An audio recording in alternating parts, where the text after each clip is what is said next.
Hello ചങ്ങായിമാരെ, ബാംഗ്ലൂർ അങ്ങാടിൽ നിന്നും നിങ്ങളുടെ സ്വന്തം അമീറാണ് ഞാൻ വന്നിട്ടുള്ളത്. നമ്മുടെ വീഡിയോ കാണുന്ന ഒരു കസ്റ്റമർക്ക് ലോ ബഡ്ജറ്റുള്ള ഇന്നോവ ആണെന്ന് പറഞ്ഞിട്ടുണ്ടായിരുന്നു. അപ്പോൾ നമ്മളടുത്ത് ലോ ബഡ്ജറ്റുള്ള ഇന്നോവ അന്ന് സ്റ്റോക്ക് ഉണ്ടായിരുന്നില്ല.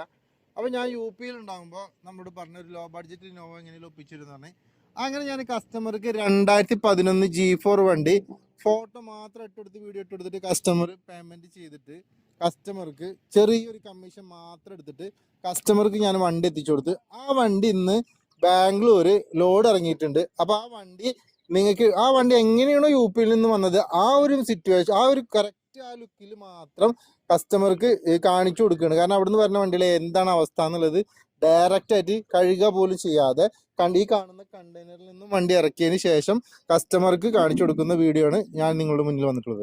ഈ കണ്ടീഷനിലാണ് ഇപ്പൊ നമുക്ക് UP നിന്നൊക്കെ 2011-12 വണ്ടികൾ കിട്ടുക. അങ്ങനെ എടുക്കാൻ കാരണം എന്താ വെച്ചാൽ നമ്മൾ ഓരോ വീട്ടുകളിൽ പോയിട്ട് ബ്രോക്കർമാരായിട്ട് പോയിട്ട് വണ്ടികൾ എടുക്കുന്ന കാരണം നമുക്ക് ഇങ്ങനത്തെ കണ്ടീഷനിൽ കിട്ടുള്ളൂ. കച്ചവടക്കാരെ കയ്യിൽ നിന്ന് അല്ലെങ്കിൽ ഡീലർമാരെ കയ്യിൽ നിന്ന് എടുക്കുമ്പോൾ ഏകദേശം വണ്ടിയൊക്കെ പോളിഷ് ചെയ്ത് എല്ലാ വർക്കുകളും ചെയ്തിട്ടുണ്ടാവാം. നമുക്ക് ഇഞ്ചിനും ഗിയർ ബോക്സും അങ്ങനെ കാര്യങ്ങളൊക്കെ ഫുള്ള് ഗ്യാരണ്ടി കൊടുക്കാൻ പറ്റും. അവിടെ നിന്ന് എടുക്കുന്ന എല്ലാ വണ്ടിയും ഏകദേശം ഒരു 10 കൊല്ലം പഴക്കമുള്ള വണ്ടിയൊക്കെ നമുക്ക് എന്തായാലും പെയിന്റ് ചെയ്യേണ്ട കാര്യം നിർബന്ധമാണ്. പെയിന്റ് സീറ്റ് വർക്കൊക്കെ എന്തായാലും ഒരു കാര്യം നമുക്ക് ഉറപ്പ് കൊടുക്കുക, എഞ്ചിനും ഗിയർ ബോക്സൊക്കെ അടിച്ചാൽ പൊളി തന്നെ ആയിരിക്കും. തുരുമ്പും മേജർ ആക്സിഡന്റ് കാര്യങ്ങളൊന്നും ഉണ്ടാവില്ല. അപ്പോൾ ഒരു 2011 വണ്ടി കസ്റ്റമർ ആവശ്യപ്പെട്ടിട്ട് ഡീലർമാർ കച്ചവടക്കാർ എടുക്കുന്ന വിലക്കാണ് ഞാൻ ഈ വണ്ടി കസ്റ്റമർക്ക് കൊടുത്തിട്ടുള്ളത്. ചെറിയൊരു കമ്മീഷൻ മാത്രം എടുത്തിട്ട് ഏകദേശം ഇതിൻ്റെ ടയറൊക്കെ നോക്കുകയാണെങ്കിൽ 4 ടയറും ഒരു 90% ടയറുണ്ട്. ഏകദേശം ഇനി അടുത്ത് നമ്മൾ ഇന്റീരിയലാണ് വരിക. ഇന്റീരിയൽ ഞാൻ നിങ്ങളോട് പറഞ്ഞ പോലെ തന്നെ ഏകദേശം ഒരു ആവറേജ് ക്വാളിറ്റി തന്നെ ഉണ്ടാവുള്ളൂ. ബാക്കി സീറ്റ് കവർ ഏത് വണ്ടി എടുത്താലും സീറ്റ് വർക്ക് നമ്മൾ നാട്ടിൽ വന്ന് ചെയ്യണം.